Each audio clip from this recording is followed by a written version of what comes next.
സ്വർഗസ്ഥനായ പിതാവേ, അവിടുത്തെ രാജ്യം വരേണമേ.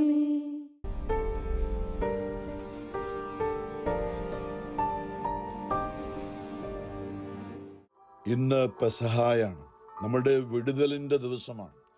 ദൈവം നമ്മളെ നയിക്കുന്ന ദിവസമാണ്.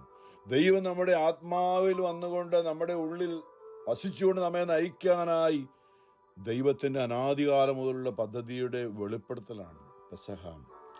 1-ാമത്തെ വായനയിൽ ആഗോള സഭയിലെ പുറപ്പാട് പുസ്തകം 12-ാമത്തെ അധ്യായത്തിലാണ്. നമുക്കറിയാം, അവിടെ ഈജിപ്തിൽ നിന്നും മോശയുടെ നേതൃത്വത്തിൽ ഫറവോയുടെ കഠിനമായ ഹൃദയം, കർത്താവിൻ്റെ അത്ഭുതങ്ങൾ, 10 മഹാമാരികളൊക്കെ ഏറ്റവും ഫറവോയുടെ ആദ്യജാതൻ തന്നെ മരിക്കുന്ന സംഭവം ഉണ്ടായി. ആ രാത്രിയിൽ ഫറവോ വിട്ടയക്കുകയാണ് ജനത്തെ. വന്നു പോകുന്നതിന് മുമ്പായിട്ട് ഇസ്രായേൽ ജനത്തോട് ദൈവം പറഞ്ഞതുപോലെ മോശ പറയാണ്, ഈ മാസം 10-ാം ദിവസം ഓരോ കുടുംബത്തലവനും ഒരു ആട്ടിൻകുട്ടിയെ കരുതി വെക്കണം. ഒരു വീടിന് ഒരു ആട്ടിൻകുട്ടി വീതം, ഒരു ആട്ടിൻകുട്ടി. ഞാൻ ഇടയ്ക്ക് ഓർപ്പിച്ചു, യോഹന്നാൻ സ്നാപകന് യേശു ലോകത്തിലേക്ക് വന്ന താൻ മാമോദീസ സ്വീകരിക്കാനായി ജോർദാൻ നദിയിലേക്ക് വരുമ്പോൾ യേശുവിനെ ചൂണ്ടിക്കാണിച്ചുകൊണ്ട് യോഹന്നാൻ സ്നാപകൻ പറഞ്ഞു, ഇതാണ് ഇത്രയും നാൾ നിങ്ങൾ ദേവാലയത്തിന്റെ അജകവാടത്തിൽ നിന്നാണ് ആടിനെ മേടിച്ച് പുരോഹിതന്റെ കയ്യിൽ കൊടുത്തതിനെ ബലിയർപ്പിച്ച് നിങ്ങളുടെ പാപമോചനത്തിനായി അർപ്പിച്ചിരുന്നെങ്കിൽ ഇതാ സ്വർഗത്തിൽ നിന്ന് തന്നെ ഇറങ്ങി വന്നിരിക്കുന്ന ഊനമില്ലാത്ത ഇതാ ദൈവത്തിന്റെ കുഞ്ഞാട്, ഇതാ ലോകത്തിന്റെ പാപം നീക്കുന്നവൻ. എന്നുള്ളവരെ, ഇന്ന് ആ പഴയ നിയമത്തില് ഒരു ആട്ടിൻകുട്ടിയെ ഓരോ കുടുംബ തലവനും ഒരു ആട്ടിൻകുട്ടിയെ കരുതി വെക്കണം. ഒരു വീടിന് ഒരു ആട്ടിൻകുട്ടി വീതം.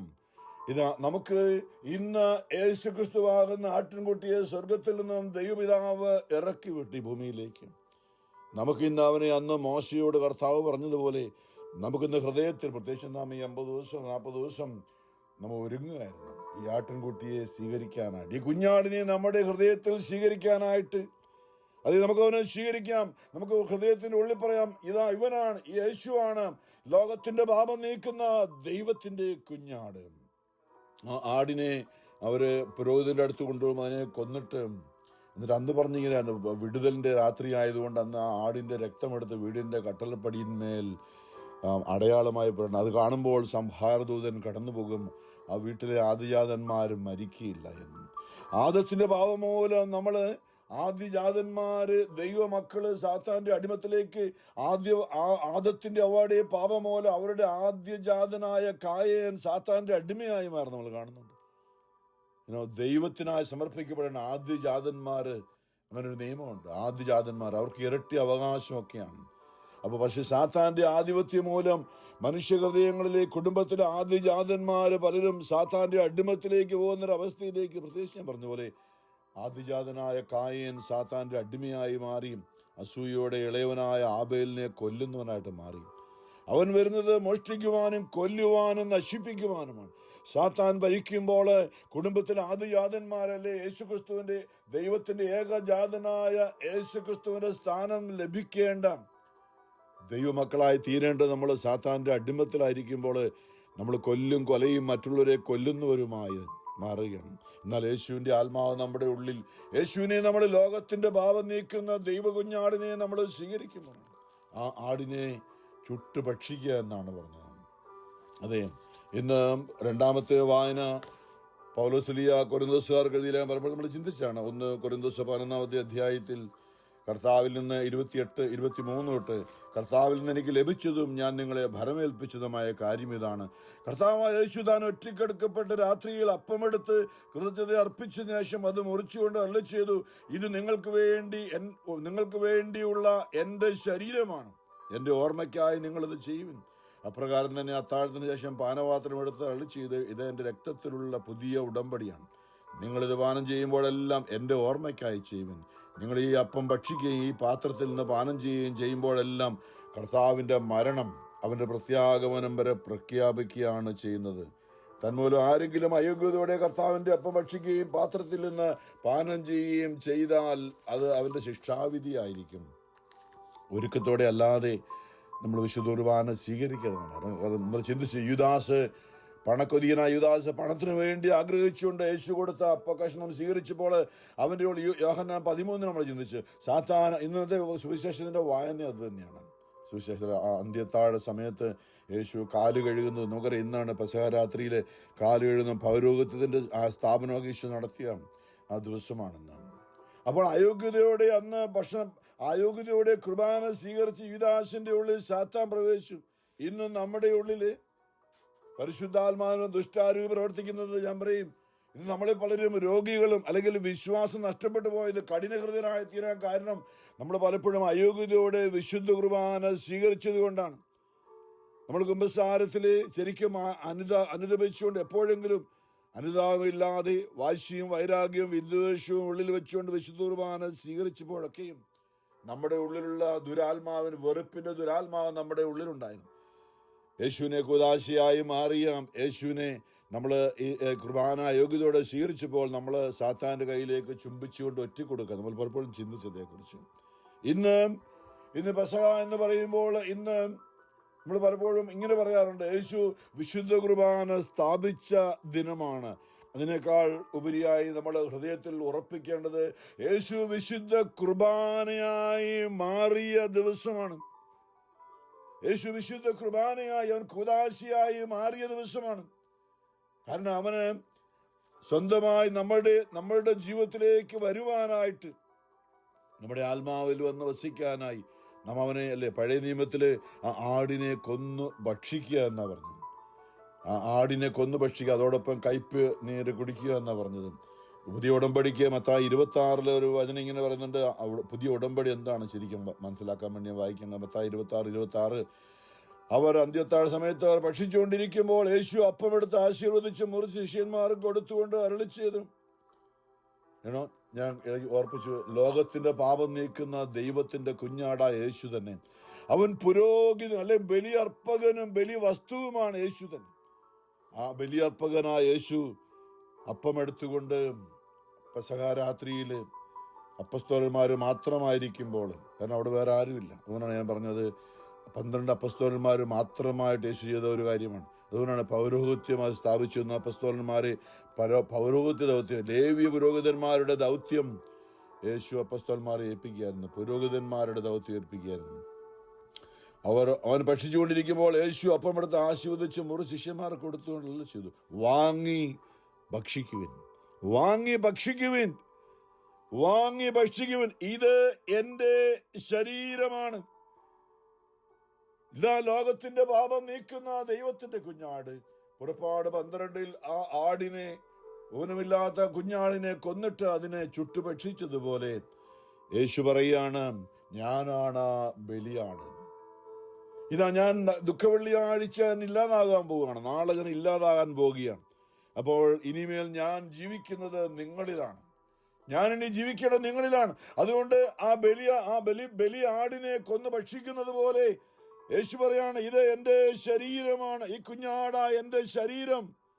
നമുക്കറിയാം, മാംസം ഭക്ഷിക്കുകയല്ല, യഥാർത്ഥത്തിൽ കൗദാശികമായ അല്ലെങ്കിൽ ട്രാൻസബ്സ്റ്റൻഷ്യേഷൻ എന്നൊക്കെ പറയുന്ന ആത്മീയമായിട്ട് യേശു, ഞാൻ പലപ്പോഴും ഓർപ്പിച്ചിട്ടുണ്ട്, അതായത് ആ അപ്പം യേശുവിൻ്റെ ശരീരമായി തീരുകയാണ് എന്ന് പറയുമ്പോൾ നമുക്കറിയാം യേശു പറയുന്നത് പോലെ സംഭവിക്കും. അവനാണ്, യോഹന്നാൻ പറയുന്നുണ്ട്, അവനാണ് സകലവും സൃഷ്ടിച്ചതും, എല്ലാം അവനിലൂടെ ഉണ്ടായി, ഒന്നും അവനെ കൂടാതെ ഉണ്ടായിട്ടില്ല. അവന് വാക്കിനാൽ അരുളി ചെയ്തപ്പോൾ അവൻ അരുളി ചെയ്ത് ഉണ്ടായി എന്നാണ് നമ്മൾ ഉൽപ്പത്തിയെ വായിക്കും. പിന്നെ വീണ്ടും മരുഭൂമിയിലെ പരീക്ഷണ സമയത്ത് പലപ്പോഴും നമുക്ക് മനസ്സിലാക്കാൻ വേണ്ടി ഞാൻ പറയാറുണ്ട്, മനുഷ്യരായ നമുക്കറിയില്ല, പക്ഷെ സാത്താൻ അറിയാം യേശു പറയുന്നത് പോലെ സംഭവിക്കുമെന്ന്. അതെ, നീ ദൈവപുത്രനാണെങ്കിൽ ഈ കല്ലുകളോട് അപ്പമായി തീരാൻ പറയുക. അതാ, നല്ല അപ്പമായി ചുട്ടെടുത്ത് അപ്പം പോലെ രുചിയുള്ള അപ്പമായി തീരും, നിനക്കത് ഭക്ഷിക്കാമെന്ന് സാത്താൻ പറഞ്ഞു. കാരണം സാത്താൻ അറിയാം യേശു പറഞ്ഞാൽ അത് സംഭവിക്കുമെന്നാണ്. പ്രിയമുള്ളവരെ, യേശു പെസഹ രാത്രിയിൽ ആ ഒരു ബോധ്യത്തോടെ നമ്മൾ പറയാണ്, യേശു പെസഹ രാത്രിയിൽ അപ്പം എടുത്തുകൊണ്ട്, ആ കല്ലെടുത്തല്ല, അപ്പം എടുത്തുകൊണ്ട് പറഞ്ഞതെന്താ, ഇത് എൻ്റെ ശരീരം ആകുന്നു, ഇത് നിങ്ങൾ ഭക്ഷിക്കുവിന്. അതെ, അവൻ പറഞ്ഞപ്പോൾ അത് സംഭവിച്ചു. സാത്താൻ അറിയാം അവൻ കല്ലുകളോട് അപ്പമായി തീരാൻ പറഞ്ഞാൽ അത് അപ്പമായി തീരുമെന്ന്. എന്നാൽ യേശു ഇതിനു വേണ്ടിയാണ് കാത്തിരുന്നത്. ആ പെസഹ രാത്രിയിൽ അപ്പം എടുത്തുകൊണ്ട് യേശു പറഞ്ഞു, ഇത് എൻ്റെ ശരീരമാണ്, നിങ്ങളിത് വാങ്ങി ഭക്ഷിക്കുവിൻ. അതെ, നമുക്ക് ഭക്ഷിക്കാനായി അവൻ തന്നെ കൂദാശിയായി തൻ്റെ ആത്മീയ ശരീരമായി, അവൻ്റെ മാംസമുള്ള ശരീരമല്ല, അവൻ ആത്മീയമായിട്ട് തൻ്റെ ശരീരം നമുക്ക് ആത്മാവായ ദൈവം കൂദാശിയായി മാറുകയാണ്. നമുക്ക് ആ പെസഹ അന്ന് ആടിനെ ഭക്ഷിച്ചതുപോലെ നമ്മൾ വിശുദ്ധ കുർബാന സ്വീകരിക്കുമ്പോൾ യേശുവിനെയാണ് നമ്മൾ ഭക്ഷിക്കുന്നത് പറയുമ്പോൾ നമ്മുടെ യാത്രയ്ക്കുള്ള, അന്ന് അവർക്ക് യാത്രയാണ്, പുറപ്പെടുകയാണ്. ആ മരുഭൂമിയിലൂടെ യാത്ര ചെയ്ത് കാനാൻ ദേശത്തേക്കുള്ള യാത്രയിൽ, നമ്മുടെ ഈ സഭയിലൂടെയുള്ള യാത്രയിലെ നിത്യതയിലേക്ക്, നിത്യജീവനിലേക്ക്, കാനാൻ ദേശത്തേക്ക് നമ്മൾ മരണം കടന്ന് പ്രവേശിക്കുവാനായിട്ട് നമ്മൾ സ്വീകരിക്കുന്ന യാത്രാ ഭക്ഷണമാണ് ഈ വിശുദ്ധ കുർബാന.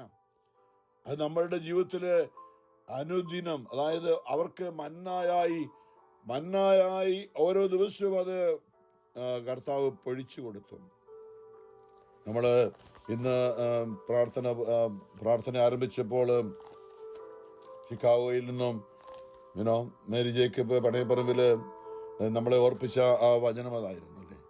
കർത്താവ് മന്ന പൊഴിച്ചു കൊടുത്ത് ഇസ്രായേൽ മക്കളെ ദൈവം നയിക്കുന്നതിനെ കുറിച്ചായിരുന്നു.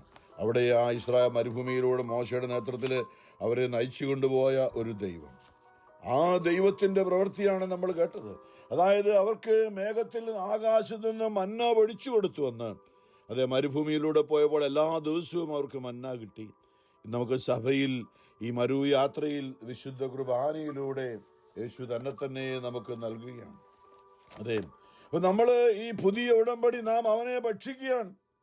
നമ്മളവനെ ഭക്ഷിക്കുമ്പോൾ ഇന്ന് പൗലോസ് ഓർപ്പിച്ചതുപോലെ, വിശുദ്ധ പൗലോസിനെ ഓർപ്പിച്ചതുപോലെ, നിങ്ങൾ കർത്താവിന്റെ മേശയിൽ നിന്ന് ഭക്ഷിക്കുകയും പാനം ചെയ്യുകയും ചെയ്യുമ്പോൾ നിങ്ങൾ അവന്റെ ശരീരമാണ് ഭക്ഷിക്കുന്നത്, നിങ്ങൾ അവന്റെ രക്തമാണ് പാനം ചെയ്യുന്നത്. നിങ്ങൾ അയോഗ്യതയോടെ ആണെങ്കിൽ ഭക്ഷിക്കുന്നതെങ്കിൽ നിങ്ങൾ അവന്റെ ശരീരത്തിനും രക്തത്തിനും എതിരെ തന്നെ പാപം ചെയ്യണം. നല്ല ബോധത്തെയാണെന്ന് കൊരിന്തോസ് 11 പൗലോസിനെ പറഞ്ഞു. അതുകൊണ്ടാണ് നമ്മളിൽ പലരും ഇന്ന് വിശ്വാസമൊക്കെ പോയത്.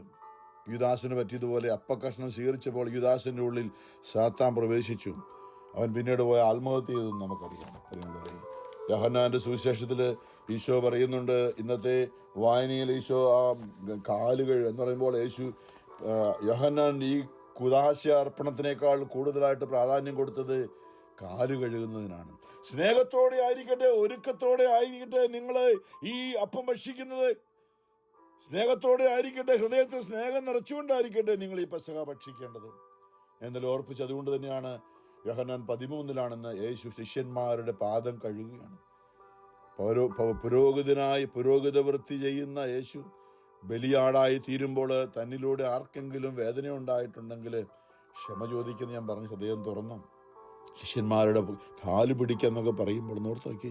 ഈശോ എന്ന് പറഞ്ഞതാണ്, ഞാൻ നിങ്ങളുടെ ഗുരുവും കർത്താവുമാണ്. ഞാൻ നിങ്ങളുടെ കർത്താവും ഗുരുവുമായ ഞാൻ നിങ്ങളുടെ പാദങ്ങൾ കഴുകിയെങ്കിൽ നിങ്ങളും പരസ്പരം പാദങ്ങൾ കഴുകണം. അങ്ങനെ പരസ്പരം അനുരഞ്ജനപ്പെടണം. സഭയുടെ ഉള്ളിലും കുടുംബാംഗങ്ങളുടെ ഉള്ളിലും ഒക്കെ നമുക്ക് ഇന്ന് ഏറ്റവും പ്രധാനം, നമുക്ക് ഈ 2025 പെസഹ ഹൃദയം തുറന്നുള്ള സ്നേഹത്തോടെ ആയിരിക്കട്ടെ. വ്യത്യാസങ്ങളൊക്കെ ഉണ്ട് പലതും അങ്ങോട്ടും ഇങ്ങോട്ടും ഒക്കെ, എല്ലാം മറന്ന് ക്രിസ്തു നമ്മുടെ ആത്മാവിൽ വന്ന് വസിക്കാനായിട്ട് പരസ്പരം പാദങ്ങൾ കഴുകണം. എന്നാൽ ഞാൻ നിങ്ങൾക്ക് ചെയ്തതുപോലെ നിങ്ങളും ചെയ്യേണ്ടതിനാണ് ഞാൻ നിങ്ങൾക്കൊരു മാതൃക നൽകിയിരിക്കുന്നത്. താഴോട്ട് വായിക്കുകയാണെന്ന് സുവിശേഷത്തിന് ഞാനത് വായിക്കുന്നില്ല, ഇന്നലൊക്കെ ചിന്തിച്ചതാണ്. അപ്പക്കഷ്ണം മുക്കി സാത്താൻ അപ്പക്കഷ്ണം മുക്കി യേശു യൂദാസിന് കൊടുത്തപ്പോൾ യൂദാസിന്റെ ഉള്ളിൽ സാത്താനാണ് വിളിച്ചത്. കാരണം ഒരുക്കത്തോടെ അല്ലായിരുന്നു. അതിനുള്ളവരെ അവിടെ ഈശോ യോഹന്നാൻ 14 പിന്നീട് ഈശോ അതിനുശേഷം പറയുന്ന ഒരേ കാര്യങ്ങളുണ്ട്. അവിടെ യോഹന്നാൻ 14:20-19 ഒടുവിൽ ഞാൻ ജീവിക്കുന്നു. യേശു കാൽവരിയിലെ ബലിയായി തീരുന്നെങ്കിൽ അവൻ മരിച്ചു ഉയർത്തുകൊണ്ട് അവൻ ജീവിക്കുന്നവനാണ്, ഇന്നും ജീവിക്കുകയാണ്. 2025 യേശു മരിച്ചുയർത്ത് ജീവിക്കുന്നവനാണ്. വിശുദ്ധ കുർബാനയായി മാറിയവൻ ഒരു വ്യക്തിയാണ്, ആത്മാവായ ഒരു വ്യക്തിയാണ്. നമ്മൾ കണ്ണുകൊണ്ട് കാണാൻ പറ്റാത്ത ആത്മീയനായ ഒരു വ്യക്തിയാണ് കൂദാശിയായി മാറി യേശു. എന്നോട് ചോദിച്ചാൽ ഞാൻ നന്നായിട്ട് പറയും, കാരണം എത്രയോ അത്ഭുതങ്ങളാണ്, എത്രയോ അനുഗ്രഹങ്ങളാണ്. വിശുദ്ധ കുർബാനയിൽ ഈശോ നടന്നിറങ്ങി വന്നുകൊണ്ട് ഈ രോഗിയുടെ മേൽ കൈകൾ വെക്കണമേ എന്ന് പറഞ്ഞപ്പോൾ എത്രയോ അത്ഭുതങ്ങൾ കണ്ടിട്ടുണ്ട്. വിശുദ്ധ കുർബാനയായി മാറിയവൻ, ഞാൻ പറയും, വിശുദ്ധ കുർബാന സ്ഥാപിക്കുകയല്ല, അവൻ വിശുദ്ധ കുർബാനയായി മാറുകയാണ് ചെയ്തത്. നമ്മൾ അവനെ കാണണം. വിശുദ്ധ കുർബാനയിൽ അവൻ്റെ സാന്നിധ്യമാണ്. നമ്മൾ ഈ കണ്ണുകൊണ്ട് കാണാൻ പറ്റാത്തതുകൊണ്ട് നമുക്കത് അപ്പത്തിൻ്റെ രൂപത്തിലും പാനപാത്രത്തിൽ വീഞ്ഞിൻ്റെ രൂപത്തിലൊക്കെ ആയിരിക്കും ഇന്നും കാണുന്നത്. പക്ഷെ അവനൊരു വ്യക്തിയാണ്, അവിടെ മരിച്ചുയർത്ത അധികാരമുള്ളതാണ്. യേശു പറയാണ്, ഞാൻ ജീവിക്കുന്നു, അതിനാൽ നിങ്ങളും ജീവിക്കുക. കാരണം എന്താ? നാം അവനെ ഭക്ഷിക്കുകയാണ്. നാം അവനെ ഭക്ഷിക്കുന്നത് കൊണ്ട് അവൻ നമ്മളിൽ, തിരുസഭ എന്ന് പറയുന്നത് അവനെ ഭക്ഷിക്കുന്ന ഒരാൾക്കാരുടെ, അവനെ ഭക്ഷിക്കുന്ന ഒരു പുറപ്പാടില് ആ ആടിനെ ഭക്ഷിച്ചിട്ട് ഒരു മരുഭൂമിയിലൂടെ യാത്ര ചെയ്തതുപോലെ ഇന്ന് നമ്മൾ വിശുദ്ധ കുർബാന ഒരുക്കത്തോടെ സ്വീകരിച്ചുകൊണ്ട് ഈ സഭയിലൂടെ യാത്ര ചെയ്ത് കാനാൻ ദേശത്തേക്ക്, നിത്യജീവനിലേക്ക് യാത്ര ചെയ്യുന്നവരാണ് നമ്മൾ. ഞാൻ ജീവിക്കുന്നു, അതിനാൽ നിങ്ങളും ജീവിക്കും. ഇവിടെ ഈശോ പറയാണ്, യോഹന്നാൻ പലപ്പോഴും ഓർപ്പിച്ച വചനമാണ്, അത് ചിന്തിക്കണം. യോഹന്നാൻ 14:20 ഈശോ പറയാണ്, ഞാൻ ജീവിക്കുന്നതാ നിങ്ങളും ജീവിക്കും. എന്നിട്ട് പറയാണ്, ഞാൻ എൻ്റെ പിതാവിലും, അതായത് എൻ്റെ പിതാവിൻ്റെ ഉള്ളിലാണ് ഞാൻ ജീവിക്കുന്നത് എപ്പോഴും. ഞാനും പിതാവ് ഒന്നാണ്. ഈശോ പറഞ്ഞു, ഞാൻ എൻ്റെ പിതാവിലും. ഓർത്ത് നോക്കണം, പാപത്താൽ ദൈവത്തിൽ നിന്നും, ദൈവത്തിന്റെ ഹൃദയത്തിൽ നിന്നും അകന്നുപോയ മനുഷ്യവർഗത്തെ ദൈവത്തിന്റെ ഹൃദയത്തിലേക്ക് പ്രവേശിപ്പിക്കുവാനായി ഈശോ ചെയ്ത ഒരു കാര്യം ഇതാണ്. അതായത് യേശു നമ്മളെ യേശുവിന്റെ ഉള്ളിലേക്ക് സ്വീകരിച്ചു. നമ്മൾ പാപമൂലം പരിശുദ്ധനായ ദൈവത്തിന്റെ മുമ്പിൽ ഞാൻ പരിശുദ്ധനാണ്, നിങ്ങളും എല്ലാ കാര്യങ്ങളിലും പരിശുദ്ധരായിരിക്കുമെന്ന് ദൈവമായ കർത്താവ് ലേവ്യർ 11:44 പറഞ്ഞു. നമുക്കൊരിക്കലും ദൈവത്തിന് മുമ്പിൽ എത്താൻ പറ്റില്ലായിരുന്നു നമ്മുടെ അശുദ്ധി മൂലം.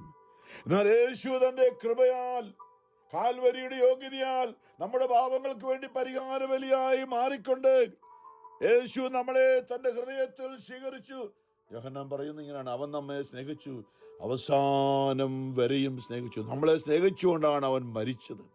നമ്മളെ സ്നേഹിച്ചുകൊണ്ട്, നമ്മുടെ ഹൃദയത്തിൽ സ്വീകരിച്ചുകൊണ്ടാണ് അവൻ മരിച്ചത്. അതെ, നാം അവന്റെ ഉള്ളിൽ, യേശു പിതാവിന്റെ ഉള്ളിലാണെങ്കിൽ പിതാവിന്റെ ഹൃദയത്തിലേക്ക് നമുക്ക് വരുവാനുള്ള സാധ്യത നമ്മൾ യേശുവിന്റെ ഉള്ളിലുള്ളത് കൊണ്ടാണ്. മനസ്സിലാക്കണം, യേശുവിന്റെ ഉള്ളിൽ നമ്മൾ ആയതുകൊണ്ടാണ് നാം പിതാവിന്റെ ഉള്ളിലാകുന്നത്. അതാണ് യേശു പറഞ്ഞത്, മറ്റോ ഒരുവൻ രക്ഷയില്ലെന്ന് അപ്പോസ്തലൻ പറയുമ്പോൾ യേശു പറഞ്ഞു, എന്നിലൂടെ അല്ലാതെ ആരും പിതാവിങ്കലേക്ക് വരുന്നില്ല, വഴിയും സത്യവും ജീവനും ഞാനാണ് യേശു പറഞ്ഞതാണ്. യേശു നമ്മളെ തൻ്റെ ഉള്ളിൽ, എല്ലാ പാപികളെയും തൻ്റെ ഉള്ളിൽ സ്വീകരിച്ചു. നമ്മൾ അവനോടൊപ്പം അവനിൽ വിശ്വസിക്കണം. നമ്മുടെ പാപങ്ങൾക്ക് വേണ്ടി മരിച്ചു എന്ന് വിശ്വസിക്കുമ്പോൾ, അവനെ നാം സ്നേഹിക്കുമ്പോൾ, അടുത്തത് എന്താ? ഞാൻ എൻ്റെ പിതാവിലും നിങ്ങൾ എന്നിലും. നമ്മൾ യേശുവിലാണ്. വീണ്ടും പറയാണ്, ഞാൻ നിങ്ങളിലുമാണ്. യേശുവിനെ നമ്മുടെ ഹൃദയത്തിൽ നമുക്ക് സ്നേഹിക്കാൻ പറ്റുന്നുണ്ടോ? പൂർണ്ണ ഹൃദയത്തോടെ, പൂർണ്ണ മനസ്സോടെ ഈശോയെ സ്നേഹിക്കാൻ പറ്റുന്നുണ്ടോ? എങ്കിൽ ഈ വചനം പൂർത്തിയായി. നമ്മളെ പിതാവിന്റെ ഉള്ളിൽ കയറ്റാൻ യേശു തൻ്റെ ഉള്ളിലേക്ക് നമ്മളെ സ്വീകരിച്ചതുപോലെ നമ്മൾ അവനെ സ്നേഹിക്കുന്നെങ്കിൽ, യോഹന്നാൻ 14:20, ഞാൻ എൻ്റെ പിതാവിലും നിങ്ങൾ എന്നിലും ഞാൻ നിങ്ങളിലുമാണ്. നമ്മുടെ ആത്മാവിൽ വസിക്കുന്ന ഈശോ. നിത്യതയിലേക്ക് നമ്മൾ പ്രവേശിക്കുന്നത് യേശു നമ്മുടെ ആത്മാവിലുള്ളപ്പോഴാണ്. ഇതെല്ലാം അതിനു വേണ്ടിയാണ് പ്രിയമുള്ളവരെ, നിത്യതയിലേക്ക് പ്രവേശിക്കാൻ വേണ്ടിയിട്ടുള്ള കർത്താവിൻ്റെ ആ വലിയ പ്രവൃത്തിയാണ്. നമുക്ക് ഈ പെസഹ അവനെ ഉള്ളിൽ സ്വീകരിക്കുന്ന, അല്ലേ, പൗലോസ്ലീഹയുടെ ഭാഷയിൽ പറഞ്ഞാൽ അത് മനസ്സിലാകണമെങ്കിൽ ഗലാത്യർ 2 ഇങ്ങനെ പറയുന്നുണ്ട്, ദൈവത്തിനായി ജീവിക്കേണ്ടതിന് തിരുസഭയിലുള്ള നമ്മുടെ ജീവിതം യേശുവിനെ ഉള്ളിൽ വഹിച്ചുകൊണ്ടുള്ള ജീവിതമാണ്. നമ്മുടെ ഈ ശരീരത്തിലാണ് ജീവിക്കുന്നതെങ്കിലും യേശു ആത്മാവായി നമ്മുടെ ഉള്ളിൽ വസിക്കുന്ന, വിശുദ്ധ കുർബാനയിലൂടെ, തിരുവചനത്തിലൂടെ പരിശുദ്ധാത്മാവായി ദൈവം നമ്മുടെയാണ്. പൗലോസ് പറഞ്ഞത് ഗലാത്യർ 2:19, ദൈവത്തിനായി ജീവിക്കേണ്ടതിന് ഞാൻ നിയമത്തിലൂടെ നിയമത്തിന് മൃതനായി. അതായത് ഞാൻ സ്വയം ഇല്ലാതായി. ആരെങ്കിലും എന്നെ അനുഗമിക്കാൻ ആഗ്രഹിക്കുന്നുവെങ്കിൽ അവൻ തന്നെ പരിത്യജിച്ച്, ഞാൻ ക്രൂശിതനായി. അല്ലെ, നമ്മളെന്ത് സഹനമാണ് നമുക്ക് ഈ കുരിശെന്ന് പറയുന്നത്, എന്ത് സഹനമാണ്. നമ്മളും ക്രൂശിതനായ യേശുവിനോടുകൂടി ഇല്ലാതായി തീരുകയാണ്. കാരണം എന്താ? നമ്മൾ അവൻ്റെ ഉള്ളിലാകാൻ വേണ്ടി, നമ്മൾ പിതാവിൻ്റെ ഉള്ളിലാകാൻ വേണ്ടി അനുദിനം സ്വയം ഇല്ലാതായി കുരിശെടുത്ത് എൻ്റെ പിന്നാലെ വരട്ടെ എന്ന് യേശു പറഞ്ഞാണ്. പൗലോസ് പറയാണ്, നിയമത്തിലൂടെ ഞാൻ നിയമത്തിലൂടെ നിയമത്തിന് മൃതനായ യേശു ക്രിസ്തു എന്നെ കാൽവരിയിൽ എൻ്റെ പാപത്തെ ഇല്ലാതാക്കി. ഞാൻ ക്രിസ്തു, ഗലാത്യർ 2:20, ഞാൻ ക്രിസ്തുവിനോട് കൂടെ ക്രൂശിതനായിരിക്കുന്നു. അതേ, നമ്മൾ ചിന്തിക്കണം. ഈ ദുഃഖവെള്ളിയാഴ്ച അവൻ നമ്മളെയും കൂട്ടിയാണ്. നമ്മൾ അവൻ്റെ ഉള്ളിലാണ്. നമ്മൾ വേദനയൊന്നും അറിഞ്ഞില്ല. അവൻ ക്രൂശിതനായത് നമ്മളുടെ പാപങ്ങൾ നമ്മുടെയും കൂടെ ഉള്ളിൽ വഹിച്ചുകൊണ്ടാണ് അവൻ ക്രൂശിതനായത്. വളരെ ഞാൻ ക്രിസ്തുവിനോടുകൂടെ ക്രൂശിതനായിരിക്കുന്നു. നമ്മൾ അവന്റെ ഉള്ളിലാണ്. ക്രിസ്തുവാണ് എന്നിൽ ജീവിക്കുന്നത്. ഈ സ്നേഹം നമുക്ക് വേണ്ടി മരിച്ചതിനാലുള്ള സ്നേഹം, അവനെ നമ്മുടെ ഹൃദയം തുറന്ന് സ്നേഹിക്കുമ്പോൾ, ഒന്നാം പ്രമാണം, നിന്റെ ദൈവമായ കർത്താവിനെ പൂർണ്ണ ഹൃദയത്തോടും പൂർണ്ണ മനസ്സോടും പൂർണ്ണ ആത്മ പൂർണ്ണ ശക്തിയോടും കൂടെ സ്നേഹിക്കുക. ഇനിമേൽ പൗലോസ് പറയാണ്, ഞാൻ ക്രിസ്തുവിനെ ക്രൂശിതനായിരിക്കും. ഇനിമേൽ ഞാനല്ല ജീവിക്കുന്നത്, ക്രിസ്തുവാണ് എന്നിൽ എന്നിൽ എന്നിൽ എൻ്റെ ഉള്ളിൽ ക്രിസ്തുവാണ് എന്നിൽ ജീവിക്കുന്നത്. എൻ്റെ ഇപ്പോഴത്തെ ഐഹിക ജീവിതം എന്നെ സ്നേഹിക്കുകയും എനിക്ക് വേണ്ടി തന്നെ ബലി അർപ്പിക്കുകയും ചെയ്ത ദൈവപുത്രനിൽ വിശ്വസിച്ചുകൊണ്ടുള്ള ജീവിതമാണ് ഈ സഭാ ജീവിതം. ഈ പെസഹ രാത്രിയിൽ അവൻ നമ്മുടെ ആത്മാവിൽ വസിക്കട്ടെ. പരിശുദ്ധ പരമാധീവകാരുണ്യനാഥനായ ഈശോയ്ക്ക് എന്നേരവും ആരാധനയും സ്തുതിയും പുകഴ്ചയും ഉണ്ടായിരിക്കട്ടെ.